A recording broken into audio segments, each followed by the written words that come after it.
dan nak berikan tumpuan kita kepada dua perlawanan, khususnya kita tahu beberapa pasukan juga ada mencipta kemenangan dan ada juga yang mencipta kekalahan. Brighton yang menarik tumpuan saya, leading 2 gol tetapi tak menang juga, seri 2 sama. Itu adalah salah satu perlawanan yang saya ingat dan saya tonton secara live, Kish. Tetapi ada dua perlawanan ini yang saya sebutkan tadi. Perlawanan pertamanya adalah Arsenal menentang pasukan City di Stadium Emirates, dan yang kedua adalah perlawanan di antara United menentang pasukan Chelsea di Old Trafford. Kita nak mulakan dengan perlawanan Arsenal City terlebih dahulu. Perlawanan yang berakhir dengan 1-1 yang melebarkan rekod Arteta, kalau tak silap saya, Kish, dalam 23 pertemuan terakhir dengan top 6 di dalam Premier League, beliau hanya kalah sekali. Dan perlawanan yang menentang City pun walaupun nampak seakan-akan akan kalah, tapi di hujung-hujungnya ada jawapan yang diberikan oleh Arsenal menyebabkan mereka berjaya mencatat keputusan seri 1-1. Pada pendapat Hang, siapa yang lebih benefit daripada keputusan seri ini, City atau Arsenal? I think berdasarkan cara perlawanan itu berlangsung, I think Pep would have been relieved with 1 point.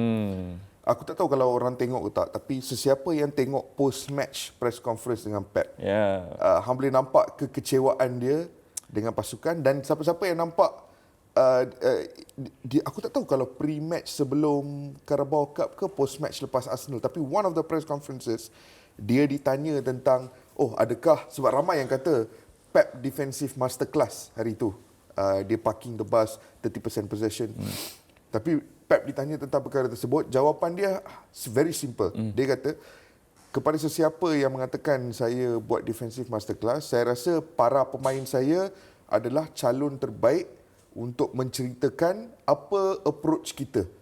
Mungkin beberapa tahun daripada sekarang, when they are retired, they can tell you the story. Sebab diorang yang ada in every training session, in every team meeting, in every debrief session, they know what style of football we want to play. From my point of view, apa yang saya boleh cakap adalah, dari zaman saya jatuh cinta dengan bola sepak Johan Cruyff di Barcelona, itu sahajalah corak bola sepak yang saya pernah nak mainkan. Saya tak pernah pun mimpikan nak park the bus, nak main 30% ball possession. In fact, I was very nervous the whole time. I was nervous. I don't want the ball near Donnarumma. I want the ball near David Raya. So, dia betul-betul menceritakan bagaimana tempoh hari fasa permainan di antara Arsenal dan Man City itu was not sesuatu yang dia lakukan on purpose. Bukan dia beritahu player dia, drop off, park the bus and secure a 1-0 win. Bukan dia yang cakap. Tapi the game state, keadaan perlawanan menjadikan momentum itu memihak kepada Arsenal dan menjadikan perlawanan itu memihak kepada Arsenal dari segi ball possession. Hang tahu what's the one thing that I realised from that game? The one thing that I realised from that game is, kan season ni kita duk cakap this is the defining season for Arsenal. They have to make it or break it this season. And it felt a lot more like that hari itu, sebab berdasarkan performance, berdasarkan pemain-pemain yang sedia ada, I genuinely think Arsenal have a better team than Man City right now. And I think deep inside Pep Guardiola pun tahu benda tu. Dengan variety of options yang ada pada Arsenal, the kind of players yang diorang bawa, hampa yang second half hang boleh bawa masuk Bukayo Saka and Eberechi Eze as your bench players, hang boleh bawa masuk. And kedua pemain itu terus mengubah corak permainan. Arsenal started to dictate a lot of through balls yang diorang mainkan, beberapa peluang-peluang berbahaya. So aku rasa benda tu yang reflected in the game, dan kekecewaan Pep Guardiola selepas perlawanan itu memberikan aku gambaran seolah-olah mereka sedikit lucky untuk keluar daripada Emirates with 1 point. Salah satu sebab pengurus-pengurus di Premier League dibayar ratusan ribu seminggu ataupun mungkin jutaan pound setahun, bukan sahaja ataupun di samping kebolehan mereka untuk mengelola sesi latihan, di samping kebolehan mereka untuk mencipta suasana ataupun memberikan tactical instruction kepada pemain mereka, adalah untuk mereka memanipulasi press conferences, memanipulasi sidang akhbar mereka untuk menjadikan itu sebagai satu advantage kepada diri mereka. mendengar apa yang Pep Guardiola katakan, sekali dalam 10 tahun bermain macam ni sepatutnya tak ada apa-apa, dan juga beberapa lagi intipati yang seolah-olah menandakan bahawa ini bukanlah satu instruction daripada beliau sendiri.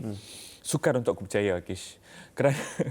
Kerana kalau lihat kepada barisan pemain-pemain yang ada, majoriti daripada pemain-pemain Manchester City pada hari itu semuanya sudah pun pernah memenangi Premier League bersama dengan pasukan Manchester City. Untuk Rodri, Bernardo Silva, Ruben Dias dan kawan-kawan ini berada dekat, sangat dekat di antara satu sama lain. Dia squeeze the team dan cuba untuk bermain secara bertahan itu 15 meter ke belakang daripada garisan tengah. Sukar untuk aku katakan itu bukanlah tactical instruction, Kish. Aku merasakan bahawa dan juga mereka menunggu, Kish. Mereka menunggu. Rodri, for example, pemenang Ballon d'Or kan, bermain dalam pasukan yang rata-ratanya adalah dominan. Bahkan sebelum 6 tahun lepas beliau sampai ke Manchester City pun beliau berada di sebuah klub Atletico Madrid yang lebih baik daripada Atletico Madrid sekarang, yang juga dominan. Di samping apatah lagi pasukan kebangsaan Sepanyol kan. Untuk beliau menunggu 5, 6, 7, 8 passes dimainkan di depan beliau dan tidak bertindak untuk press. Aku tak rasakan itu adalah bukan tactical instruction dan hanya bergantung pada intuisi pemain sahaja. Apa faham maksud aku? Dia macam ni, Faiz. Kalau bab Pep Guardiola ni, bila hang tengok press conference dia, sebab dia kan selalu dia akan cakap benda macam dia akan puji opposition coach, dia akan puji It is always the opposite. So, bila dia buat benda-benda macam tu, tak susah untuk hang baca bila dia sedang buat satu emotional trap ataupun dia sedang jujur. Tak susah. Sedang camouflage. Senang untuk baca. Tapi the reason kenapa kali ni, sebab bila aku tengok balik press conference tu berkali-kali, he was truly frustrated. Pandangan aku itu adalah apa yang hang rasa. Sebab apa yang aku rasa adalah he is relieved. Apa yang aku rasa, my impression of his press conference selepas lawan Arsenal di Emirates tu adalah he is relieved to get a draw out of Emirates. So aku setuju dengan hang. Aku rasa dia relieved dan aku rasa to some extent he must have got his players to play that way to cope dengan Arsenal in the second half.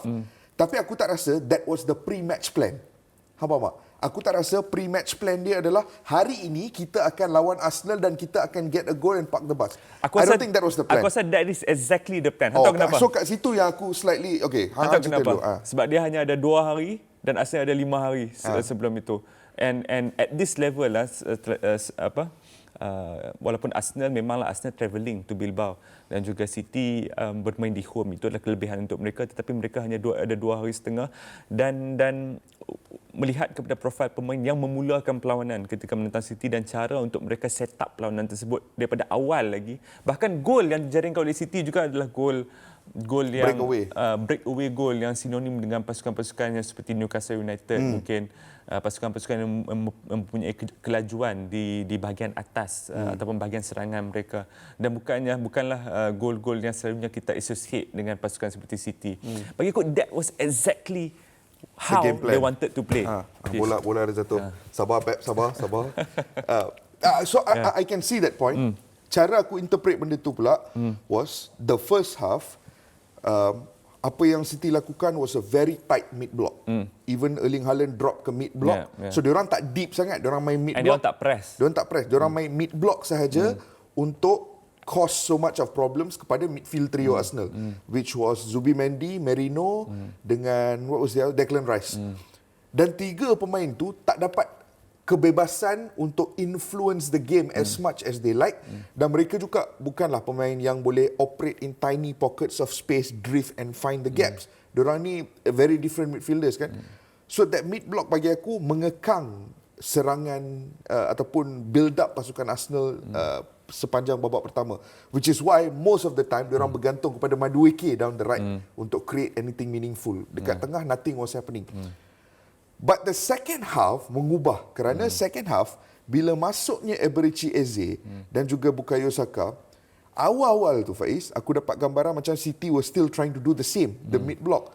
Tapi after a while when diorang sedar yang Eze ni boleh drift, dia boleh drift out wide, dia boleh drift to the other side and he can play in the tiny pockets of space tu biarpun ditekan, immediately corak permainan dia orang bertukar kepada less of a mid block and more of a low block. Pertukaran itu yang aku rasa was not intentional tetapi somewhat forced by the game state. So in many ways, maybe aku setuju dengan Hang, maybe perancangan awal dia was not to go and press and dominate the game, tetapi bermain mid block at the very least. Tapi pertukaran untuk menjadi almost parking the bus for the last 30-35 minutes of the second half tu, aku rasa that felt like something yang dipaksa oleh the game state and pemain-pemain yang ada di atas padang pada hari itu. Itu cara aku interpret game tu lah. But at the end of the day, aku setuju dengan Hang. I think in many ways, if Martinelli did not score the equalizing goal, that would have been one of the greatest robberies, one of the greatest apa mission kalau dalam World War II dia panggil apa yang mission yang mana smash and grab, dia hampi, hang smash, hang chow, hang just you just go, you get what you need and you bounce out of that. That would have been one of the greatest results lah.